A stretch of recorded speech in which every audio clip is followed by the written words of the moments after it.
Romania সুসোভা শহর থেকে আমি পরাণ বলছি। ডেইলি ব্লগ হিসাবে আপনাদের সামনে কোনো না কোনো কিছু ভিডিও নিয়ে আমি হাজির হই প্রতিদিনের মতন।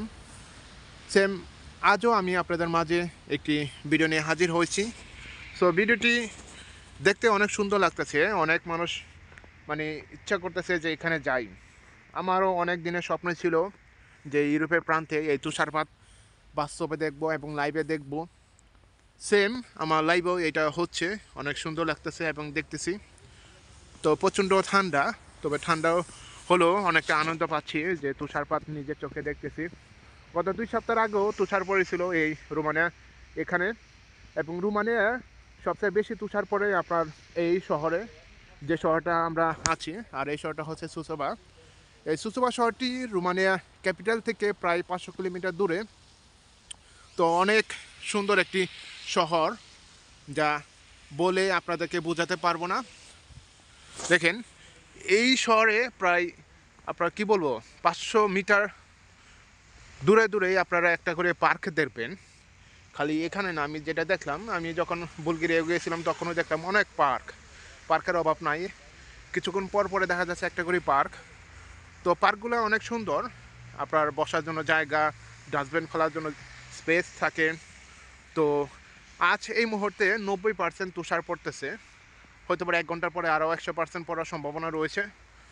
এবং বিকাল 5টার দিকে আপনারা দেখবেন এখানে প্রায় 6 ইঞ্চির মতন আপনার তুষারপাত দেখবেন, এবং পুরাটা তুষারেই পরিণত হয়ে যাবে।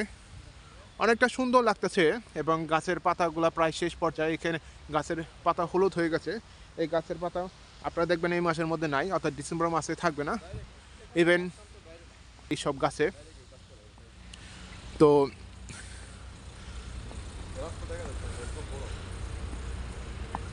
হাত প্রচণ্ড ঠান্ডা হয়ে গেছে, কিন্তু কিছু করার নাই, ভিডিও করতেছি কারণ হাত বের করে করতে হবে। আর এখানে সব কিছু প্রিপারেশন হচ্ছে।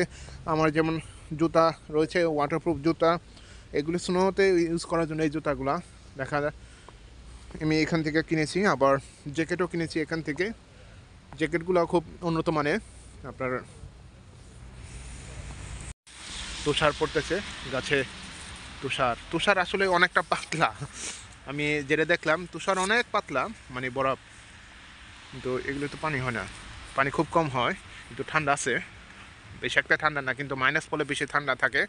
তো ওই হিসাবে আমাদের স্নো পড়লে সবচেয়ে ভালো মনে হয়, কারণ এদেশে লোকেরাও কয় যে মাইনাস না থাকলে স্নো পড়াটা ভালো, স্নো পড়লে অতটা ঠান্ডা হয় না।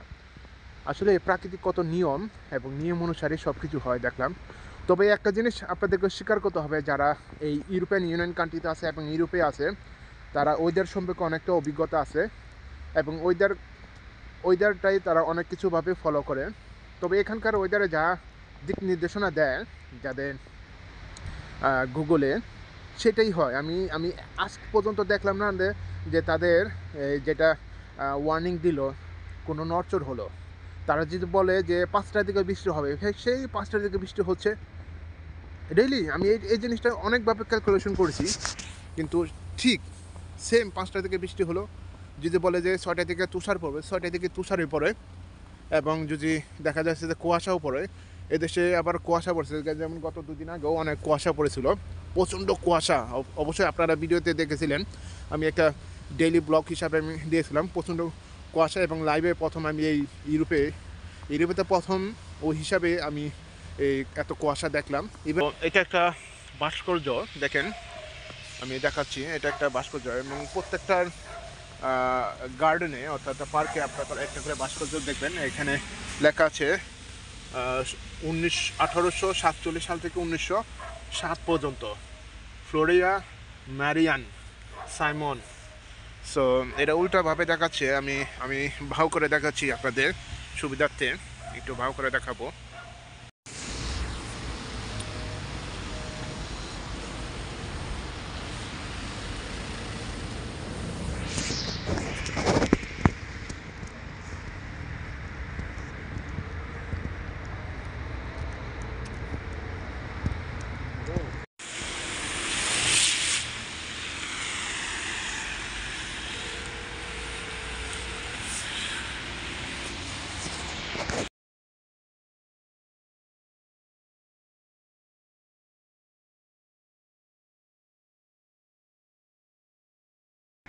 আজ স্নো পড়া দিন।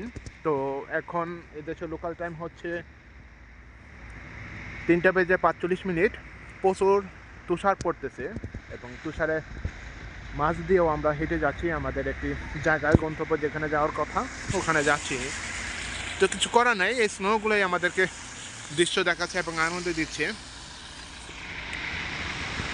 অনেক সুন্দর লাগতেছে।